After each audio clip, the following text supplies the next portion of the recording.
Krishna Prasthaya Bhutale Srimate Bhaktivedanta Swami Iti Namine Namaste Saraswati Deve Gauravani Pracharine Nirvishesha Sunyavani Pasajya Deshakarine Jai Shri Krishna Chaitanya Prabhu Nityananda Shri Advaita Gadadhara Shivasadi Gaur Bhaktivinoda.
Hare Krishna. Hare Krishna devotees. Today is the beginning of the 18-week series of the summary of Bhagavad Gita for modern times. And we will be starting it with the first series today. And before we start, we will open the discussion, the sharing, with invocation prayers in Sanskrit. And if we can, we will do it in unison as call and response. Jayo Radha Madhava Kunja Vihari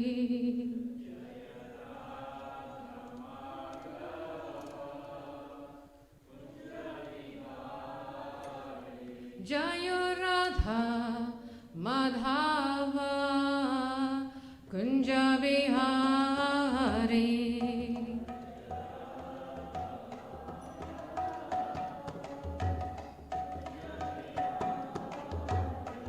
Jaya Gopi Janavallabha Girivaradari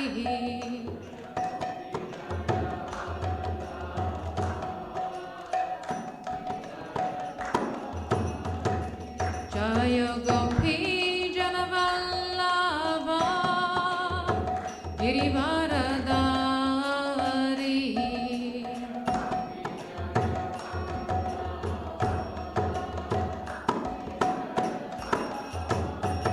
Yashodanandana Prajajana Ranjana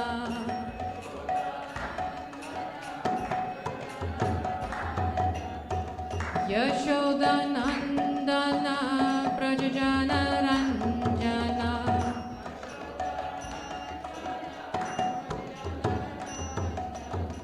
Yamuna Tira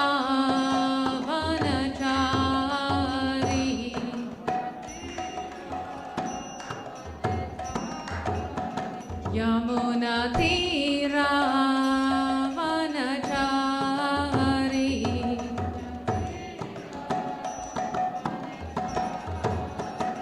Jayo Radha Madhava Kunja Vihari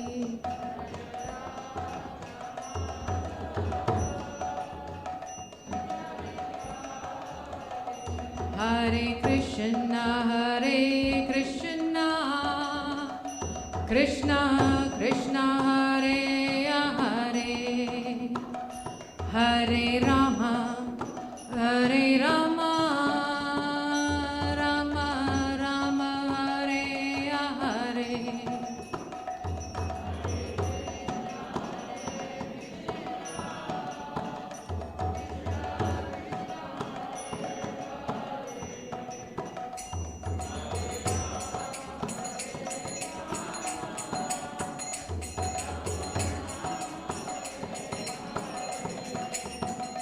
Hare Krishna Hare Krishna Krishna Krishna Hare Hare Hare Rama Hare Rama Rama Rama Hare Hare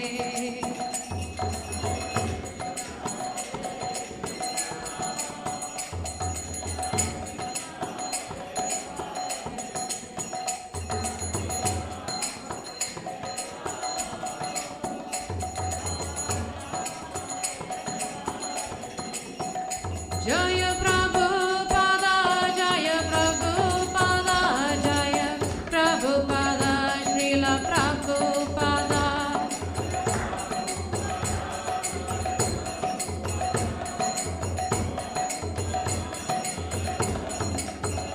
Jaya Prabhupada, Jaya Prabhupada, Prabhupada, Srila Prabhupada.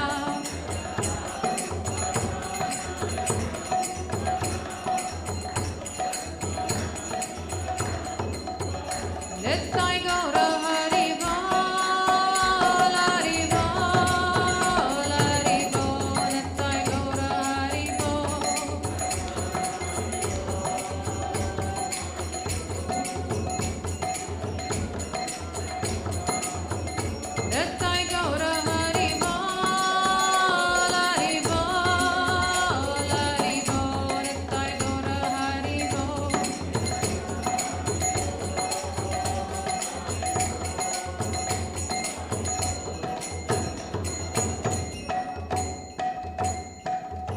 Jayam Vishnupad Paramahamsa Parikvacharya Stotra Shri Srimad His Divine Grace A.C. Bhakti Vedanta Swami Srila Prabhupada Ki Jai. Jayam Vishnupad Paramahamsa Parikvacharya Stotra Shri Srimad Bhakti Siddhanta Saraswati Goswami Maharaj Prabhupada Ki Jai. Ananta Koti Vaishnav Vrinda Ki Jai. ISKCON founder Charya Srila Prabhupada Ki Jai. Namacharya Srila Haridas Thakur Ki Jai. प्रेम से कहो श्री कृष्ण चैतन्य प्रभु नित्यानंद श्री अद्वैत गदाधर शिव शादि गौर भक्त वृंद की जय श्री श्री राधा कृष्ण गोपी गोपीनाथ श्याम कुंद राधा कुंद गिरि गोवर्धन की जय श्री वृंदावन धाम की जय श्री मायापुर धाम की जय जगन्नाथपुरी धाम की जय गंगा माई की जय यमुना माई की जय तुलसी देवी की जय श्री हरिनाम संकीर्तन की जय नित्य गौर प्रेमानंदे हरि हरि बोल। All glories to the assembled devotees. Hare Krishna. All glories to the assembled devotees, Hare Krishna. All glories to the assembled devotees, Hare Krishna. All glories to Shri Shri Guru and Shri Gauranga.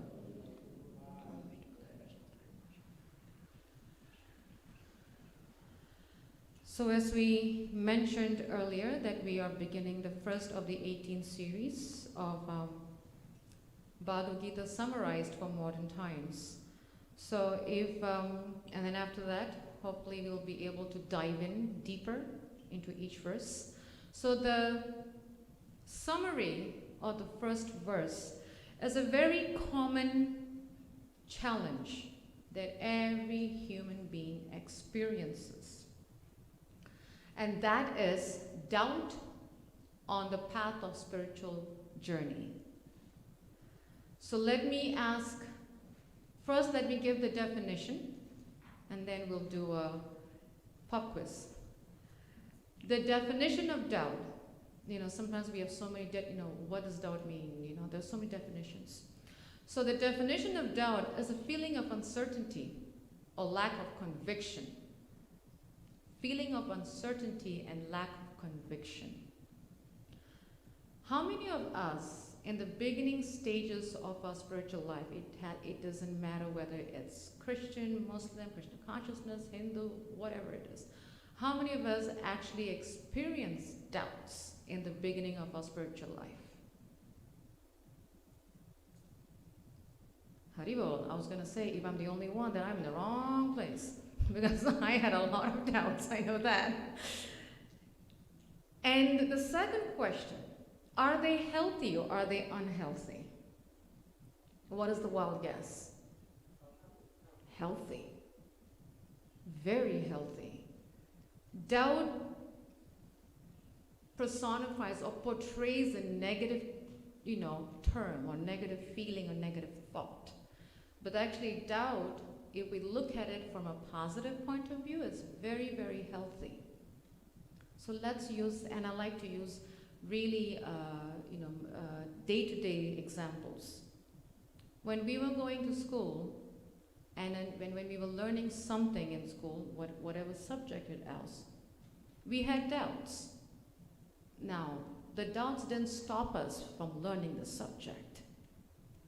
We would ask help. No matter what the doubts were, we would go to the teacher or the professor or whatever it is. We would ask for help. I have this doubt. What is it? We don't let the doubt cloud above our heads. If we apply it to our jobs, for those of us who are working, people, full-time employees, when we have a doubt in our tasks, in our job duties, we have to ask our supervisor, our, above heads, I have this doubt, can you clarify? Because we know that if we do not get the doubts cleared, we're not going to get the job done. And it gets a ripple effect. That, okay, if we have a doubt, we should definitely find out, how do I clear this doubt? So in the first chapter of the Bhagavad Gita, there are a lot of doubts between Arjuna, the dear friend of Krishna, and Krishna, the Supreme Personality of Godhead. And the beginning stages of the whole scenery of the war was the king of Hastinapur at that time was King Dhritarashtra and his son Duryodhana. And if we look back and if we recall the whole Mahabharata scene, which is the war that was, killed 800-something million people. A lot of people died in that war. thousands of soldiers, thousands and thousands of soldiers were assembled on this battle of Kurukshetra in India. And why was that battle? Because of stubbornness, and because they had deep-rooted material desires. They wanted to be the boss. They thought they owned everything. They thought that they were the controllers, and they wanted to rule everything. And it was all because of ego, pride, envy, greed between father and son.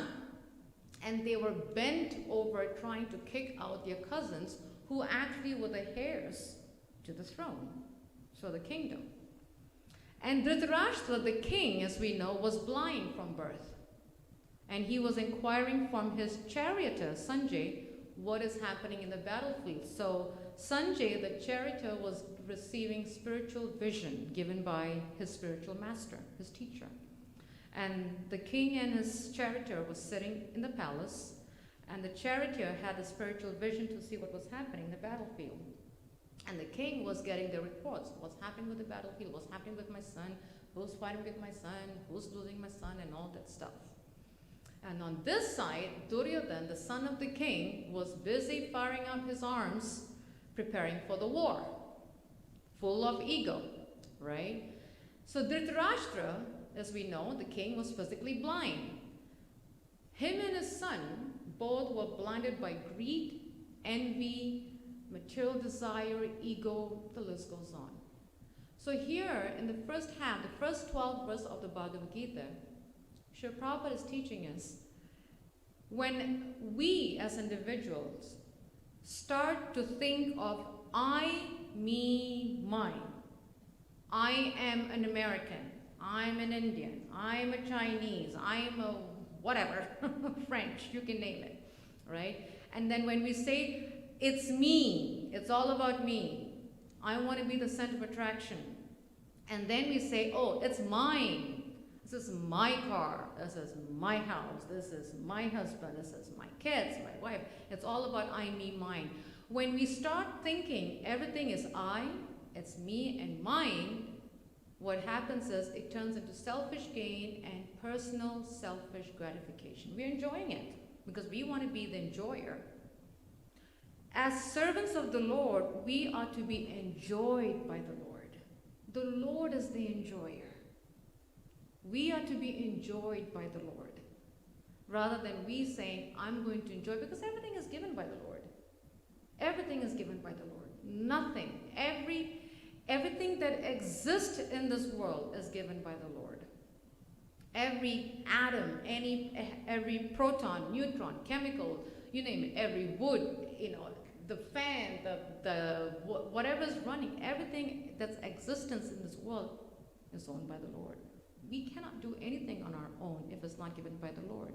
So here Srila Prabhupada is teaching us is when we get caught up in anxiety, frustration, disappointment, the doubts start arising. Think about it. Why do we get an anxiety? There's some doubt that's causing it. Why are we getting frustrated? Because it didn't go my way. I'm getting frustrated, but why am I frustrated? Because it didn't go my way. Is my way really right? Doubts. Disappointment. I'm disappointed in so and so because they didn't do what I told them to do. Did I do the right thing? Doubts. So many doubts. Anxiety, frustration, disappointment, it all comes up from doubts. It creates doubts, it creates uncertainty. So the king, even though he was blind, he was doubtful that his son's army will win the war. Because why? He was only listening to one person, Shakuni, which was his brother-in-law, who was the evil guy in the whole situation. Not only was he only listening to his brother-in-law, because the brother-in-law was planting negative thoughts in his mind, the brother-in-law was so sly. He was a shrewd, calculated person that he knew how to overtake the mind of his brother, of the king. Literally, his intelligence, his mind, everything. He knew exactly what to do. But what was the king? Now again, remember, the king was blind. People say, but I am blind. I just do what people tell me to do. So he's using his blindness as a scapegoat. I am blind. We have done that before. I'm sure many people say, but I am this, Prabhu. What can I say? This is what it is. Mother, what can I say? We just say it like that, thinking that, okay, I can hide behind that. But it's because we are doubtful of ourselves. Doubt comes out, appears in many different forms. Many, many different forms. So here Srila Prabhupada is teaching us that even hiding behind, oh, I am weak, oh, I am, blind, oh, I'm poor, oh, I'm whatever. It's an excuse. It's a scapegoat. We are doubting ourselves, but we forget that if we have the Supreme Lord within our hearts, why should we doubt? The Lord can do anything. Anything. The Lord lives within our hearts. And then once we say, oh, I'm this, oh, I'm that, it's just like saying, Lord, you're also that. He's living within us. The Lord can do anything. The reason we hide behind these stuff is because we don't really accept and believe that the Lord is within us. Doubts. A lot of doubts. Another the part of the war. So what happened is, when the king began the path of unrighteousness.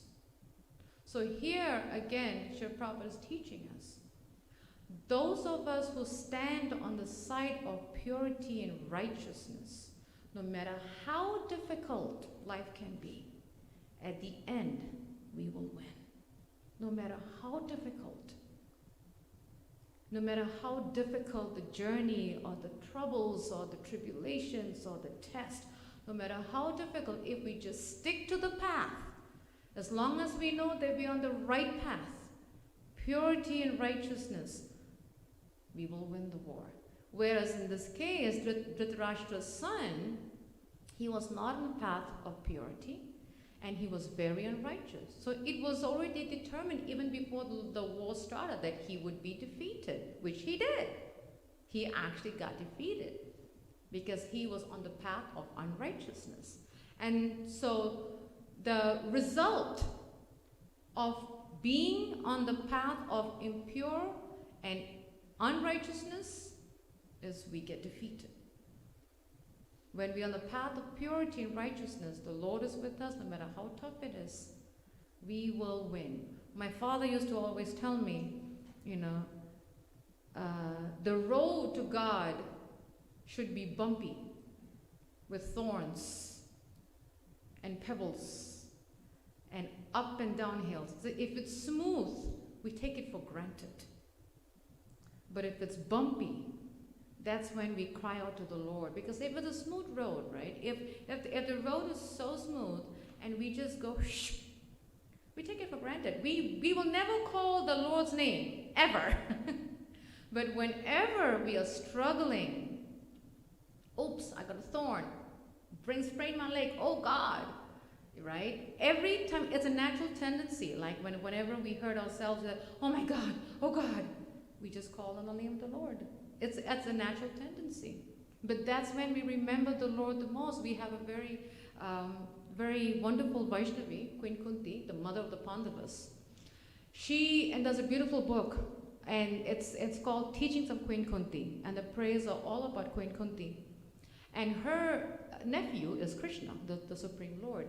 And she would always tell the Lord, give me calamities so I will remember you. How many of us, I know I cannot say that, I'm still learning. How many of us can pray and say, Lord, give me problems so I can remember you. Give me calamities so I can remember you. Throw the curveball so I can remember you.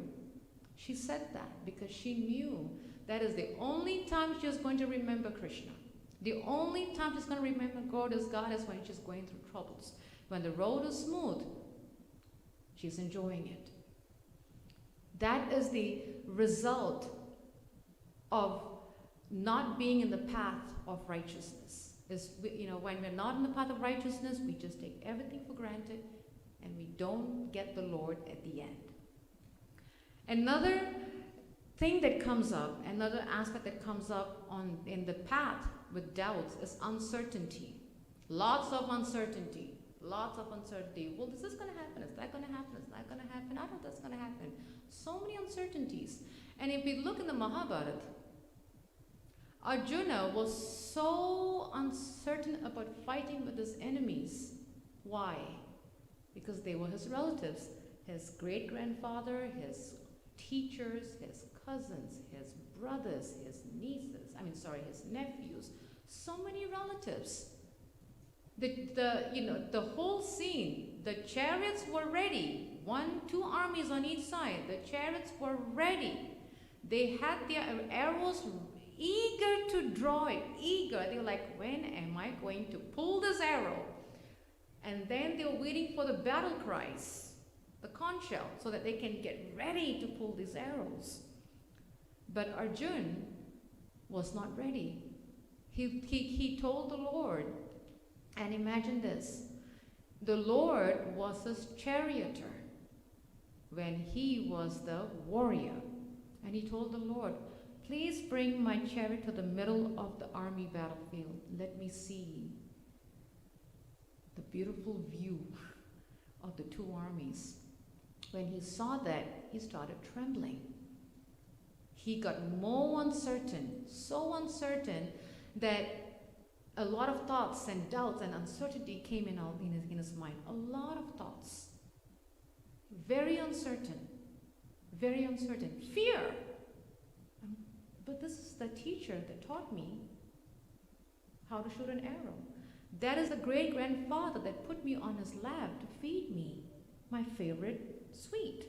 Lots of thoughts, lots of fear, lots of doubts, lots of uncertainties. Life was cramming at him all in one go. Imagine just sitting in 2 battlefields and you have all these thoughts going through your mind like a whirlwind. That is what we go through in our spiritual life. Life becomes so cramped with responsibilities, so cramped that we don't have time to really introspect. The human tendency is when life gets so cramped, what is the 2 word that we always say? No time. No time.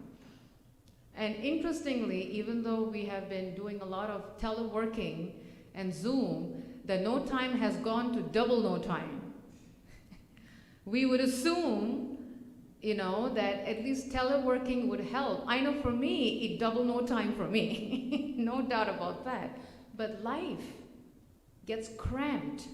It gets cramped with responsibilities, pressing issues, so packed that we forget to go within ourselves and reflect, what is the quality of my spiritual life?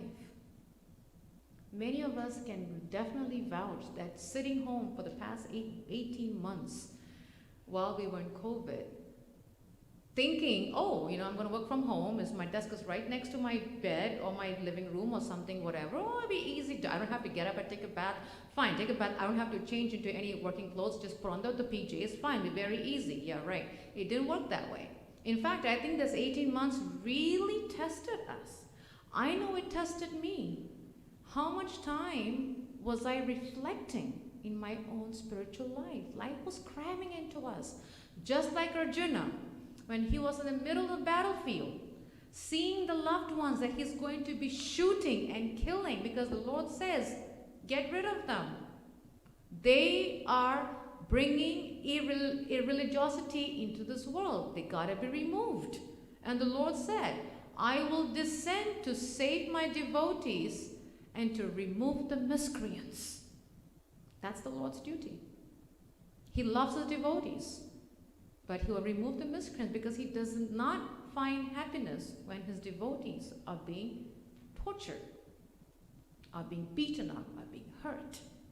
So here, the Lord is teaching us, life gets so cramped, so pressed, that we forget to say, how much time, how much quality time am I giving to my spiritual life?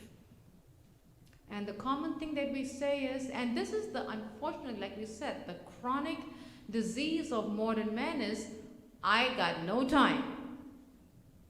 I just got no time. I know for me, you know, and it's a very common thing, you know, even before COVID, when I used to go to work, you know, in the office, I didn't have time to even comb my hair. I would comb my hair when I get to office because I don't have the time.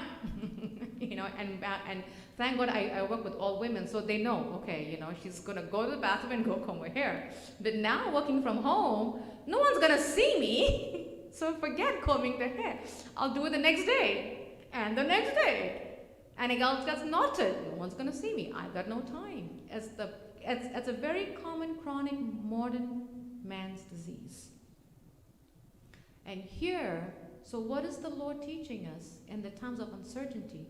How much time are we giving ourselves to reflect on the quality, not quantity, quality of our spiritual life? It is really, really, really, really important that as spiritual seekers, followers of the Bhakti Yoga, whatever religion we follow, it's really important that we take time for self-introspection. It's so, so, so important. Self-introspection, reflection, self-awareness. It doesn't happen overnight. I can tell you that. It doesn't happen overnight. It takes practice. We have to be so in tune with ourselves. We have to be so aware of our actions. We have to be so much aware of our surroundings and say, you know, I said this to this person. I think I hurt her feelings. We may not think we hurt their feelings, but put ourselves in their shoe. Introspection. Am I giving enough time to my spiritual life? Because after all, at the end of the day, we belong to God. In this lifetime, we may belong to our husband, our wives, our children, our parents. Yes, all that is there. But at the end of the day, at the time of death, our husbands don't come with us, our wives don't come with us, our kids don't come with us. We come naked and we go naked. That shows how relationships are so temporary. Everything is temporary in this material world. Nothing is permanent. That's why it's so important that we do self-introspection. How much time are we giving to the quality of our spiritual life? Reflection. And really think about it. And that's what Arjuna was doing. He came into the middle of the battlefield reflecting. Wait, why am I doing this again? Now, why am I killing my relatives? Why am I in this war? Over a piece of land? To become the boss of the kingdom? What am I going to gain? And plus, when I kill all my relatives, who's going to be there to share my happiness? They're all going to be gone. Reflection.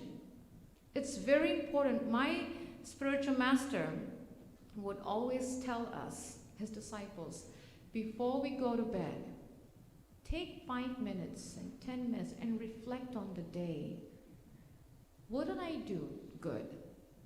And what did I not do good? And how can I improve the quality of my next day? Take time to reflect. It's very important that every night we take the time, just 5 minutes, 10 minutes, really reflect and go back. And really pray about it. Because introspection makes us a better person. Reflection makes us a better person. Self-awareness makes us a better person. Because we have to be aware of our actions. I know my children, I mean, not kids anymore, but anyway, you know, kids are always kids no matter, even if they get married. But I know my children is sometimes when I do get upset, and if I'm not aware, they will tell me, Mom, you know, you really hurt me. And they will make me go into my cocoon and reflect. And to me, it'll be like, yeah, I'm correcting you, but I forget. Wait, but how did I say it? Could I have said it differently? It's very important that we reflect. Another aspect of the doubts on the path of spiritual life is bewilderment. So Arjuna, when he was in the middle of this battlefield, he could see the death. He could see the suffering that's going to happen in the war. He could see it because they were all his loved ones, uncles, grandpas, great-grandfathers, nephews, brothers, and on his side, his own brothers, his own sons. He could see, my God, but if I were to partake in this war, everybody's going to die. And what happened? He was caught in this thing called catch-22. Like, what do I do? Bewilderment. I was confused. Very confused. And we all have come to that stage where we don't know whether should I turn left, should I turn right, should I go north, should I go south? Even with the GPS, it ain't going to help. Because we don't have the spiritual GPS. Arjuna did not have the spiritual vision. And because he did not have the spiritual vision, his anxiety, his confusion intensified. It intensified so much that he became so confused.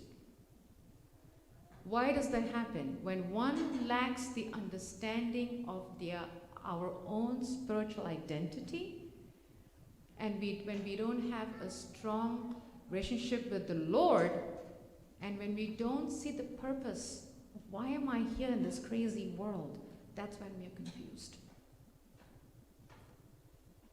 So the 3 points that causes confusion is not understanding our own spiritual identity. We are all spirit souls. We all belong to the Lord. And to strengthen our bond with Krishna. And to find the purpose of why am I here in this crazy world? Why am I here? What's my purpose? I remember when I was a kid, back in my country, I used to always ask myself, why was I born to an Indian family? Why not to a Chinese family? How come I'm not Chinese? Because I grew up in a very multicultural country. And I used to wonder, why am I Christian? How come I didn't become a Muslim? What's it like to be a Muslim? Questions. Gotta find our purpose, because at the time, I didn't know who I was. I was confused. I didn't know that I was a spirit soul. I had no idea, no teachings, no guidance that we all have our own spiritual identity. And that is, we are servants of the servants of the servants of the Lord. That's our position. Servants of the servants of the servants of the Lord. And then we have to ask ourselves, what is my purpose in this crazy world? We all know what we are materially: doctors, lawyers, teachers, IT developers, software developers, webmaster engineers, whatever, name it, whatever. But do we know what is our purpose spiritually in this crazy world? We spend so much time. I was talking to, I forgot who I was talking to, but I was talking to somebody about a month ago, that as parents, we spend a lot of time planning our children's material life. You know what? You gotta go to school. You gotta finish your high school. Then you gotta go to college. Then you gotta make sure that whatever job you get is gonna pay you well. You don't wanna earn peanuts. And then once you get that, then you gotta find a job, right? And then you make sure that by the time you turn whatever you better get a house, right? We build their material lives. Do we do that with their spiritual lives? We spend so much time chalking on. I know my dad did that to me. He wanted me to become a doctor, never became a doctor. So, blueprint. As we want our kids, do we give that much time to develop our children's spiritual life? If anything, we tell our kids, in your free time, once a week, once a week, 2 hours is good.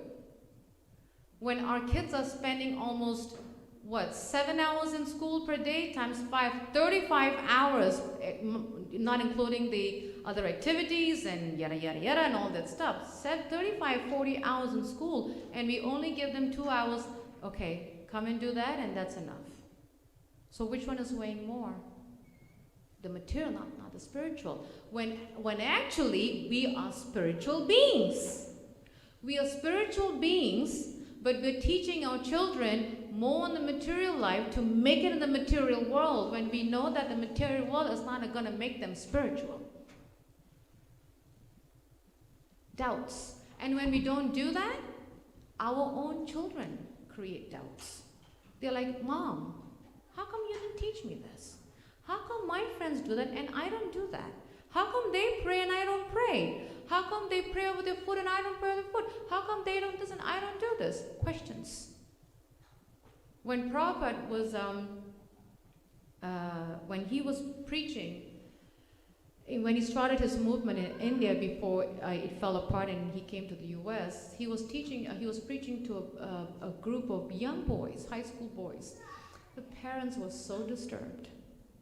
The parents told him, why are you trying to convert our sons into spiritualists? They are supposed to make it materially. This is for old people. When they become old, then they can take to it. Now, get this. When they become old, we don't even know if we step out of this door if we will see today's sunset, let alone tomorrow's sunrise. What to speak of old? What to speak of old? So again, it plays on the minds of the parents. Oh, no, we know. Blueprint, the child will live. Don't worry, they'll live to 65. Once they retire, then they can go and preach God. We don't even know whether we'll reach 25. And we have known of instances where many people, many young people have died, at a very young age.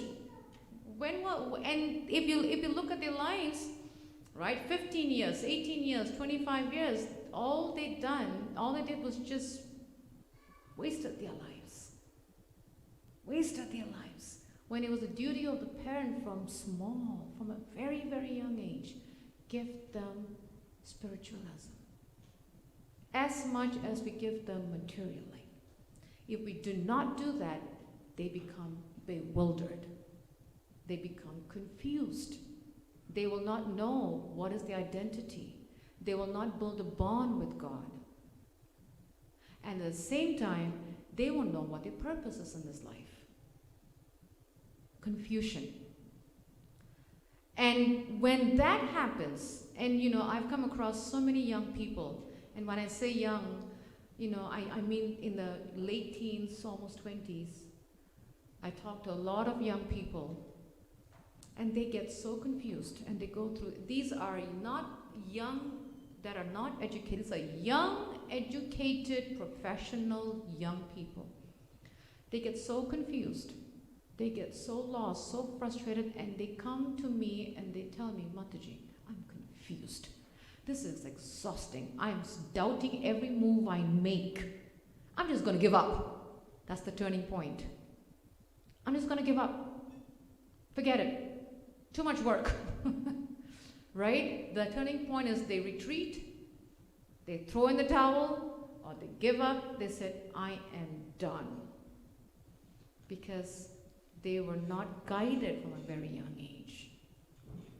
We have a saying, it's actually an African proverb. It takes a village to raise a child, not a parent. It takes a village to raise a child.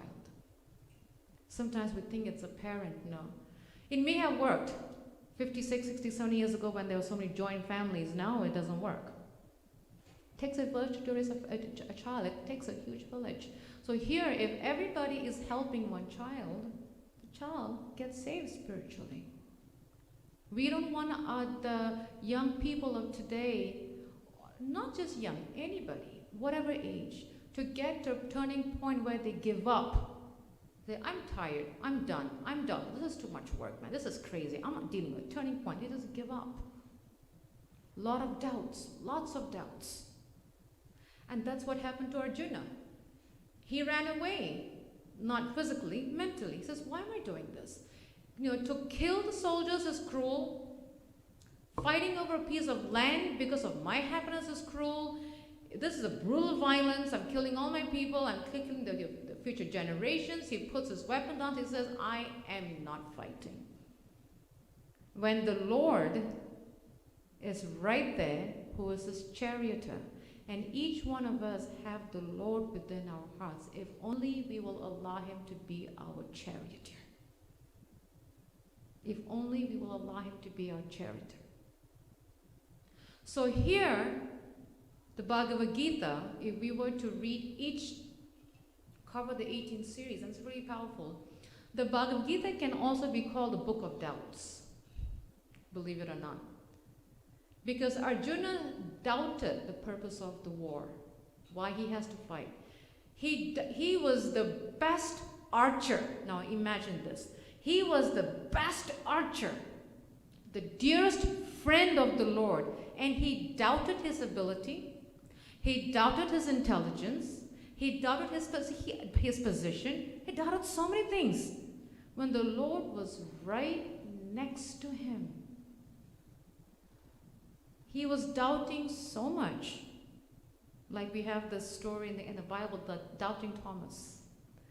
Doubted so much when the Lord is right there, right.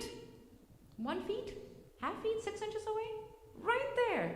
He forgot to say, Lord, show me, guide me, clear my doubts. Why am I giving up on this? That is the path of spiritual journey. Is when we have doubts, and life is going to do this. Life is constantly going to send us challenges, curveballs.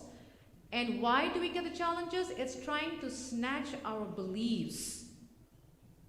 It's trying to give us doubts, to stir us away from the path and have us go on the path of unrighteousness. Life is going to throw challenges, lots of challenges. And over the years, I don't know if you have gone through it, but I know I have gone through it. Over the years, we hear from our friends and relatives and families saying, if you just follow this blueprint, your life will be successful. I haven't experienced it, I'll tell you right now. If you just follow like textbook style, life is going to be perfect, and you're going to have the perfect life, and you're going to be the happy one. I did not once experience that, and I got more confused. But seriously, where am I happy? But that's what we do. And then, innocently, we listen to our families, our parents. That's great, but at a certain time, we're like, wait, but my parents are saying this, my family is saying this, my friends are saying this, but they're not happy, then how come they're telling me that I'm going to be happy? Have any of you experienced that? I have, when, my dad, like I said, he says, go to college, go to pre-med, become a doctor, which I never did, and then had my whole plan out. And here I'm seeing my dad saying, if you do that, you're going to be just fine. And then at the same time, my cousin, who was a doctor in Michigan, she's having problems. I'm like, wait. You just said that if I become a doctor, I'll be just fine. But my cousin is having issues. She's a doctor. Wait, something is not adding up in this equation. What is that telling us? Purpose of our life. What is the purpose of our life? We create our life as to what people tell us to do when it's not us. We want to be someone else. Like young people, they want to be like that guy, man, I got him made. We want to become like our cubicle person sitting right next to us and live their life so that we can get a promotion. That's not life. That guy has his own karma. I got my own karma. I can't live his karma. He can't live my karma. That is life. Is going to throw all kinds of stuff at us, right? So at a certain point, we begin to doubt, what's a perfect life? Now, in order to start the process of actually knowing what the doubt, we have to first understand, do we know our doubts? Do we know our doubts? there are so many blocks. We carry a lot of blocks in expressing our doubts. What are the blocks? Name me one. Throw me one doubt. One block that doesn't allow us to express our doubts. Fear. Big one. Give me another one. Shame. Failure. We make these blocks part of our lives that don't make us go forward. In order to learn to express the doubts, we have to be able to identify them. Identify that, identify to the point where we can say to ourselves, I have this doubt, I need help, and I'm going to get the help. Like those who are alcoholics. I'm an alcoholic. I need help. I'm going to go to AAA and get the help I need. We have to be able to face it, recognize it, and release it. But that takes courage. That's exactly what Arjuna did. When he was having doubts, he said, Krishna, show me. This is too much. I'm getting confused. I'm getting bewildered. This is way too much. Help me, clear my path, show my way. Who am I? What's my purpose? Why am I doing this? Show me. Recognizing doubts. We all have doubts. And it can be in anything from spiritual life, material life, work life, family life, personal life, lots of doubts. But we have to be able to recognize it. And that takes courage. Face it, recognize it, release it. And how do we cope with doubt? How do we cope with doubt? We cope with doubt by confiding in someone that we can trust. We cannot do anything on our own. We didn't come into this world on our own. It took the parents. Let's face it. We couldn't have said, okay, magic wand, chip, appear like a genie. It doesn't work that way.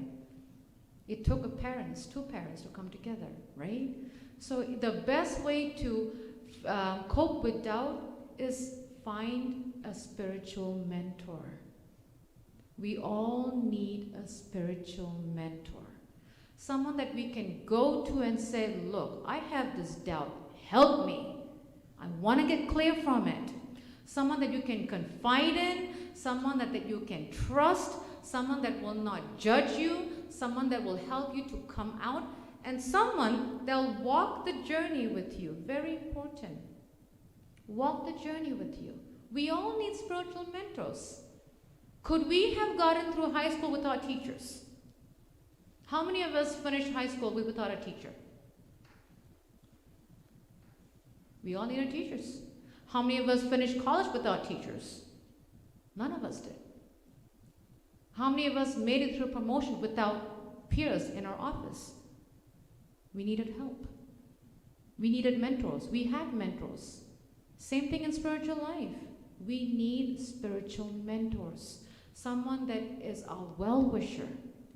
So important that we all have mentors. We cannot do it on our own.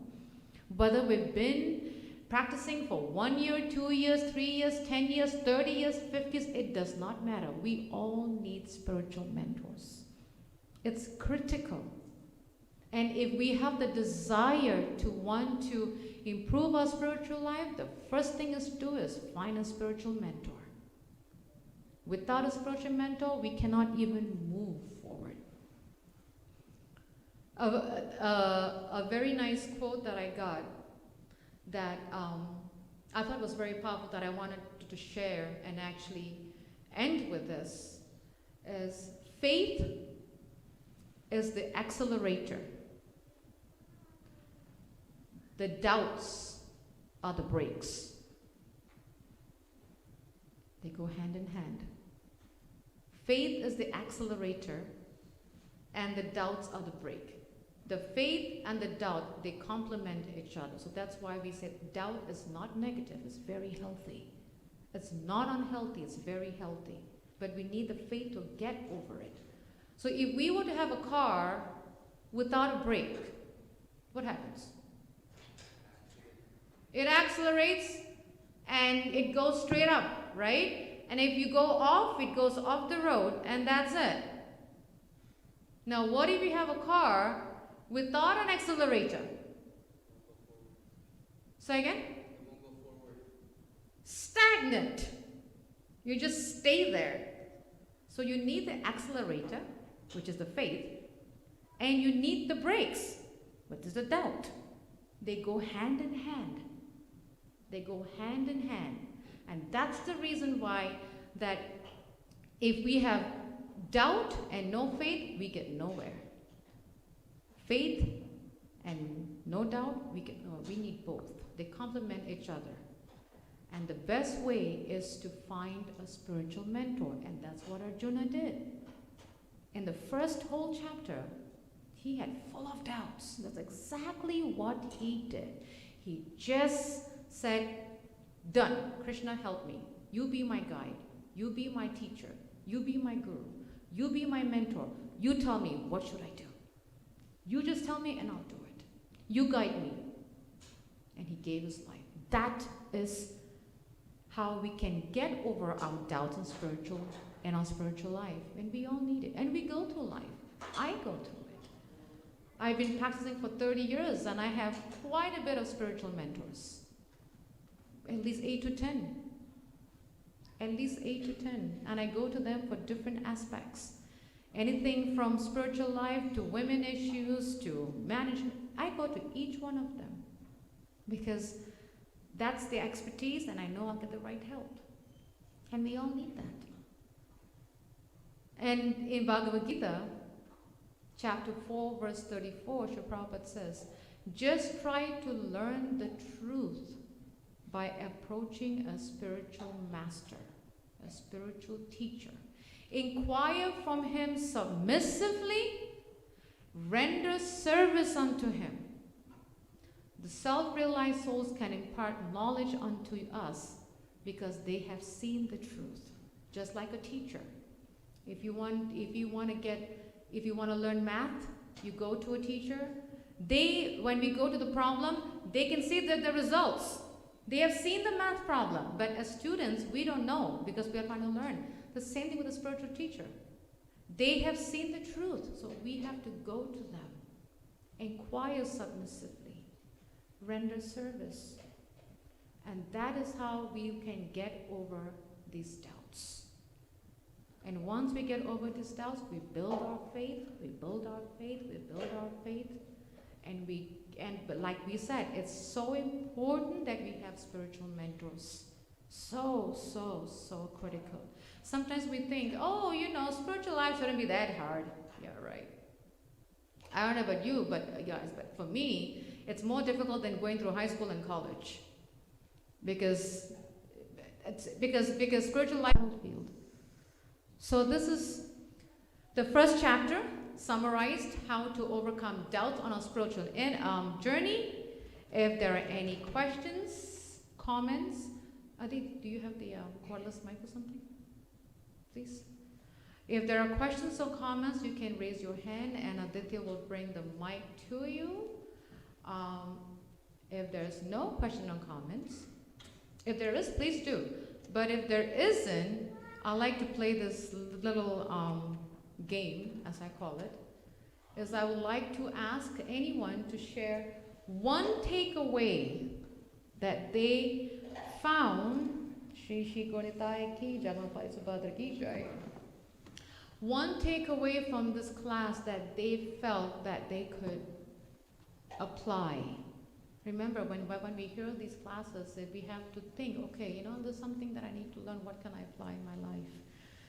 So, is there anyone that would like to share?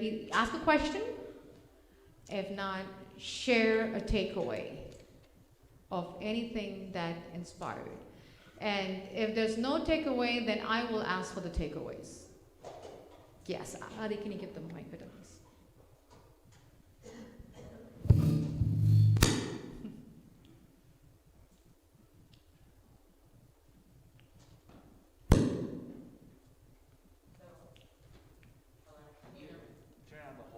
all the whole way, all the way. There we go. Hello. Yep, got it. Perfect.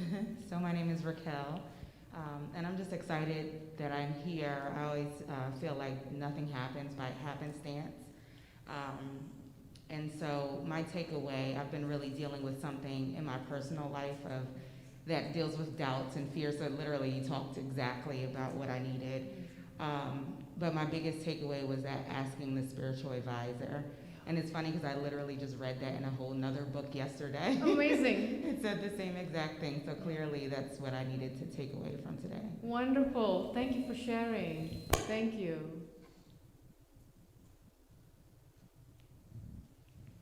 Hello. My name's Shiona.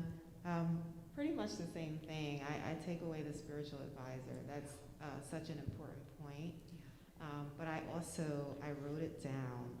My other takeaway was doubts, to recognize them, face it, and release it.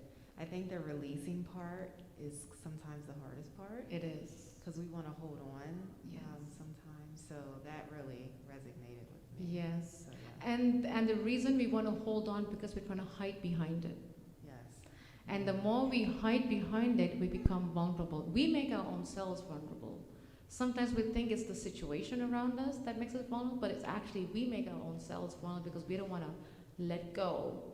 I had a very senior God sister who passed away many years ago, and she was 88 when she passed, and she would say, "Let go and let God." Yes.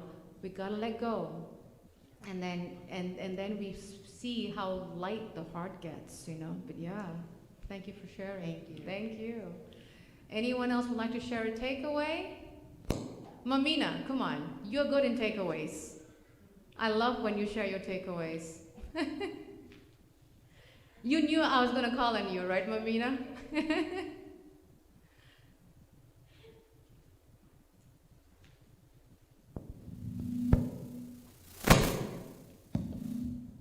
Hare Krishna Mataji. Hare Krishna, except mine.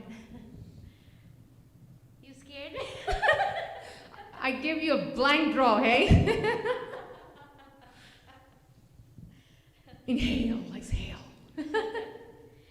Well, thank you for picking on me. I like your inputs. I would like to share something about doubt that you said. Doubt is healthy. Yes. Sometimes when we fall in the trap of doubt, we feel we are mentally ill. Yes. And that takes away a lot of our head space, and we keep fighting with ourselves, whether we are healthy, we are unhealthy, why are we doubting, and things like that. But doubt is good. Yes. It's very So we need accelerator and we need brakes too. good. Yes. We need both. Yeah. Yes. Absolutely. So that yeah. was my takeaway. Nice. Thank you. Thank you so much. Thank you. The men are quiet, although the men should want to make noise. So, yes, Dan, can you give the mic over to Dan Sakrinda?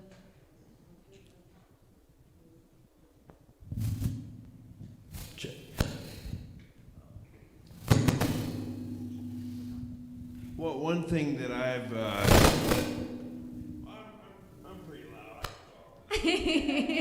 Well, one thing that's really stuck with me is that how you said how a path, it's actually better if it's rocky and hilly and like the suffering and the challenges we have in life are what really brings us to God, brings us to spirituality. Like, I can tell you I wouldn't be sitting here right now if I hadn't gone through some of the challenges and suffering in my life that I have.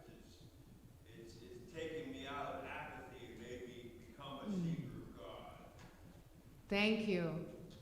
Yes, because sometimes, it's so funny that when we go through bumpy roads in our lives, we think God does not love us. But then we forget, if He does not love us, we should have been dead a long time ago. We ain't dead. That means that is the living God. Krishna's right there watching us. He's watching us, and He's guiding us. He's there with us. He's within our hearts. And the more we call out, the more we call out to Him, the more he's there. I was listening to a class last week by a very senior speaker at the temple in Philadelphia, Vishnu Prabhu. And I've heard this story before, but I didn't know that he was the one that was involved in the situation. So he said that this was in 1970s or something. He was in New York, and he was late night after work, I think, and he was catching the subway, and a couple of people, gangsters or whatever you want to call it, came up to him, had guns. He was at gunpoint at the back of his back, like, okay, give me your money. He had no money. He was walking, he was just trying to walk from, give the last money he had to catch the subway to go to the temple in downtown Brooklyn, in New York. They put him at gunpoint, 2 of them, and he just screamed out Krishna's name and they ran away. Now, that's amazing. And I told him, you had so much faith, right? He had so much faith in the Lord's name that he just screamed, Krishna, and they ran away.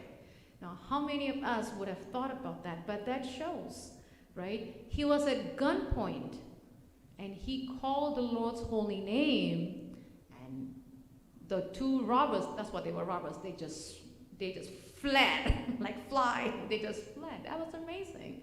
But yes, the bumpy roads remind us to call on the Lord, because if it was too smooth, we will not remember the Lord. Krishna will be like, okay, I'll see you later, tata, bye-bye. I'll see you when I have another problem. And we do have the tendencies, human nature, we go to God with a laundry list. I want this, I want this, I want this, I got this, da, da, da, da. When it's all met, then we forget. But the bumpy roads, and my dad always told me that. He always says, we need the bumpy roads, we need to get pricked by the thorn, we need to go through sufferings, only then will we remember God. If life gets too comfortable, then we want to be the controllers. So thank you for sharing, Daniel. Very nice. Anyone else? See, we got 3 from the women. Okay, good. So let's see if we can get a tie here. Haribol. Thank you so much for such wonderful class. Thank you. I like the point Mataji mentioned. 1 minute. Adi, now you cannot cut your dad off, okay? You better give him proper volume.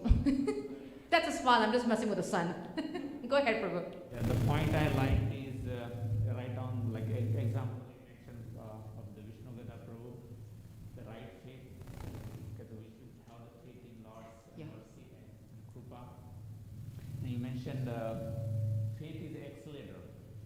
The faith helps to accelerate on this path of the devotional service. Yes. Yep. Absolutely. The faith is the accelerator. Absolutely. Yeah. But without faith, we cannot progress, and without doubt, we cannot do it. Because the brakes give us, okay, let's stop, let's think, okay, let's go on. Okay, stop, let's think, okay, let's go on. But the accelerators, if it just keeps going, we lose the taste of really relishing. It's too fast. We're not walking and really taking the time, like if someone gave us a sweet. Now, if you swallow it, you're not gonna taste the sweetness, but if you chew it, you're like, this is yummy, and you chew it, and you pause, and you chew it, and you relish every drop of it, right? You're like, this is really, really nice. But if you just swallow it, right, like the accelerator, you're not gonna taste it. So we need both the accelerator, like you said, the faith and the doubt to have us progress in Krishna consciousness and spiritual life. Yeah, thank you for sharing. Thank you. One more. Anyone else? Yes. Can you give Surit? Thank you, Surit.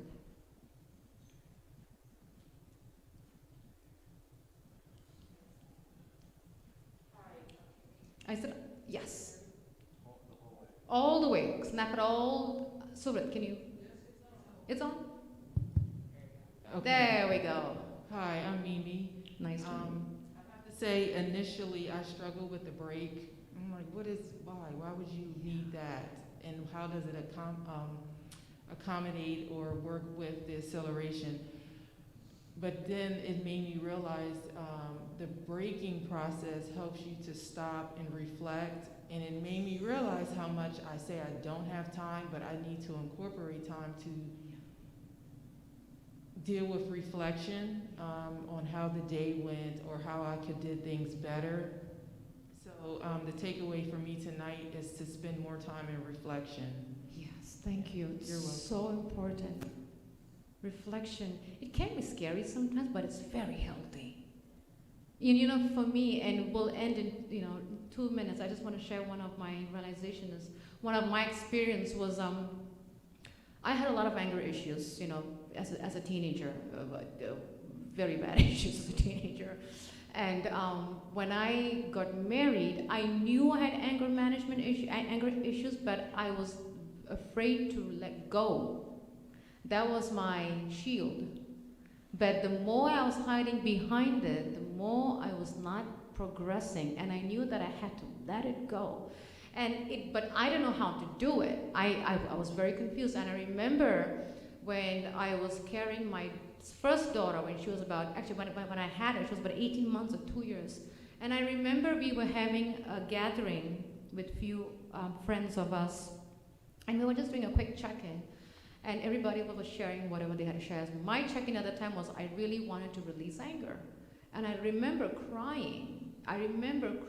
Because it was painful.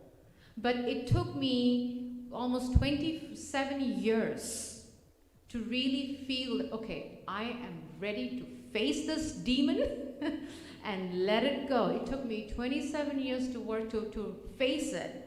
And then, by the help and mercy of my senior God sister, who was my spiritual advisor, she was doing a conflict resolution training. And I trained with her for 2 years. I worked at it, it was painful to reflect.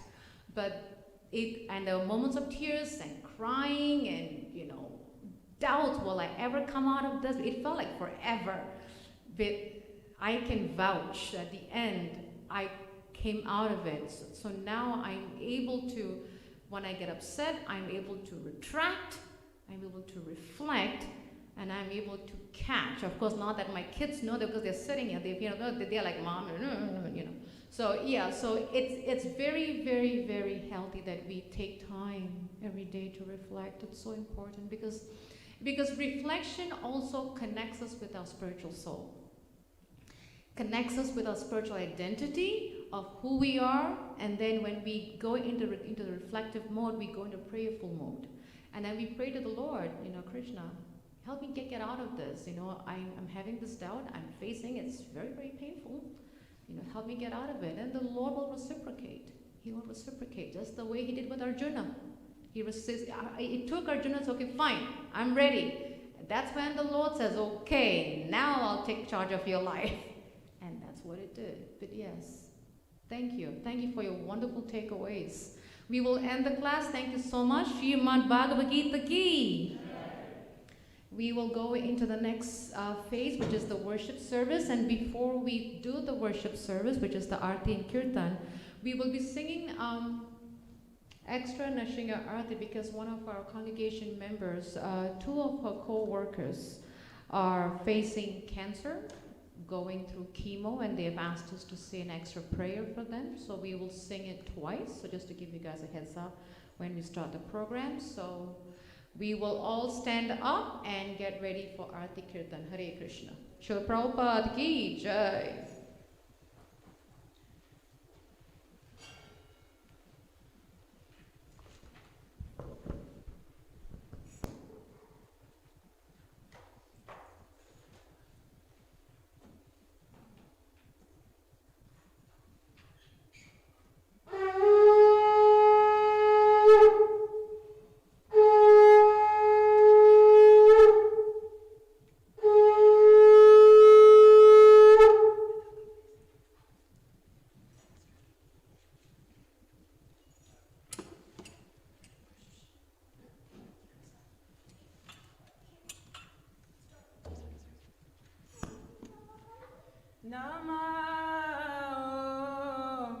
Vishnu Padaya Krishna Prasthaya Bhutale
God, His Divine Grace, A.C. Bhaktivedanta Swami Srila Prabhupada ki.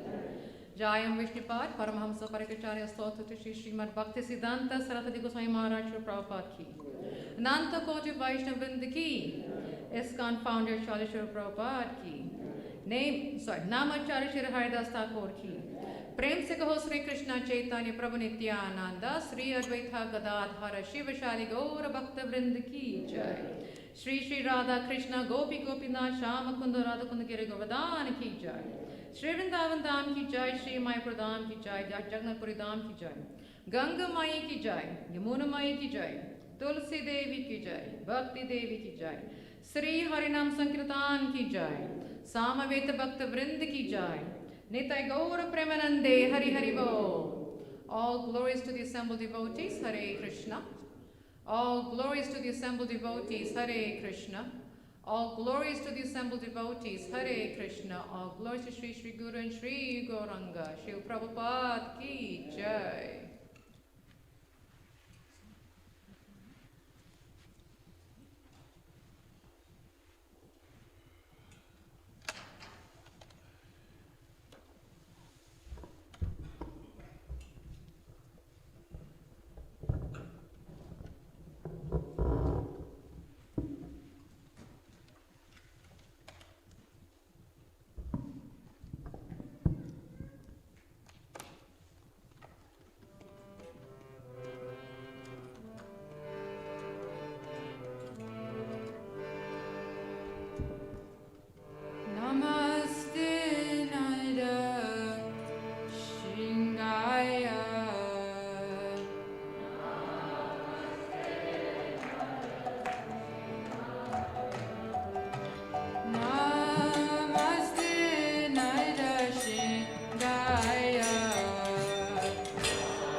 Hare Hare. Srila Prabhupada ki. Today is a special day, and one of the biggest reasons, actually I think it's the biggest reason, is we have quite a bit of new guests amongst us. It's very, very nice, and we actually are happy, and we are welcome all our guests. So I'm going to, I wrote the names because my mind is very bad. So Mimi, welcome. Raquel, welcome. Shiona, got it right? Great, welcome. Nancy, that is Daniel's mom. Nancy, right? Yep, that's Daniel's mom right at the back. Welcome. And Janavi, and your brother Achud, Haribol, welcome. And we're happy that all of you have come to join us in our community. We are blessed, and we welcome you with open arms. If we can do anything to serve any of you, please do let us know. Contact me. We will be there to do whatever we can in any way, shape, and form or manner. Thank you. Hari Hari Bol. Great. A couple of announcements. I'll try to be as quick as I can. We're in August, right? August 22nd is Balaram Jayanti, which is the appearance of Lord Balaram, who is the brother of Lord Krishna. And it's going to be on a Sunday, same time, 5 o'clock. So please do book your calendars for that. Do show up. We will also have Pushpa Abhishek, where we will offer flowers to Lord Balaram and also flowers to Radha Bihari, which is the last day of Julan Yatra on that day. August 28 is Harinam, which will be from 4 p.m. to 6 p.m. Actually, I want to say that Shiona actually got the Bhagavad Gita and the temple card from one of our Harinams recently. So we are happy that she's here. And we're going to do that again this month, August 28th, Saturday, 4 p.m. to 6 p.m. Yes, Daniel, bring out your djembe and your guitar, and let's rock it again. It'll be same location, Walnut Street and Front Street. Drew a blank. Walnut Street Bridge and Front Street, so August 28th. In fact, that's going to be a very busy weekend, I'll tell you why. So we will have, Saturday will be the Harinam. Sunday is our normal Sunday program, which will have continuation of the same series. Each chapter. So next week we will have the topic will be the science of the self. So please do come out and listen to the wonderful speaker. It was going to be Bushara Prabhu from New Jersey, and he's actually a very senior Prabhupada disciple. He's been on for almost 50 years. So he's going to be speaking on the science of the self, which covers the summary of chapter 2 of Bhagavad Gita. And then Monday 30th is Janmashtami, the birthday of Lord Krishna. And 8 p.m. to midnight. It says midnight, but we're here at 2 in the morning, so hey, whatever, Just get some sleep early in the day, that's all. But we'll just rock it that evening. And the next day is Srila Prabhupada's Vyasa Puja, 5:30 p.m. It is his 125th appearance, so we have a very busy weekend. And whatever we have to do to get our energy, whether it be extra B complex, 5-hour energy, extra sleep, anything. Let's boost our energy because we have good 4 days of wonderful devotional service to the Lord and his devotees. So let's get ready for that. And September 4th, downtown Harrisburg is having a Kipona festival. And normally we partake for the Rath Yatra, but they were having a lot of restrictions this time, so we couldn't partake in Rath Yatra. However, they have given us 4 vendor spots to actually do service. So one of it will be the book team. The second one will be the Harinam, Bhajan Kirtan. I'm to talk to the Harinam team. The third will be mantra meditation, and the fourth will be face painting. That's what he said, right? Yes. Okay, I'm looking at their Krishna to help me so I'm remembering my memory. So at least we are glad that we can actually be part of the Kipona festival. So please do book your calendar. It's a Saturday only event for us. It's Kipona for 3 days, but for us it's 7 days. I mean, it's just for Saturday. And it starts from the morning till they start till I think 7 o'clock at night. So yes, we will provide prasadam. We promise you we will not starve the devotees on site. That was Dear Krishna's first question. So I promise you, we will definitely feast all of you and take good care of you and make sure that you're fueled with good prasadam. And last but not least, please do not leave without box prasadam. We have the devotees already packing. So until this thing goes on, whatever we are going through these phases, we will continue with box prasadam. But you're also welcome to sit outside under the tree and honor prasadam with other devotees and have a very good, time eating and enjoying. Until then, have a wonderful week, and we hope to see you next week again for the second part of the 18-week series of Bhagavad Gita for the modern times. Hari Hari Bol. Srila Prabhupada ki jai.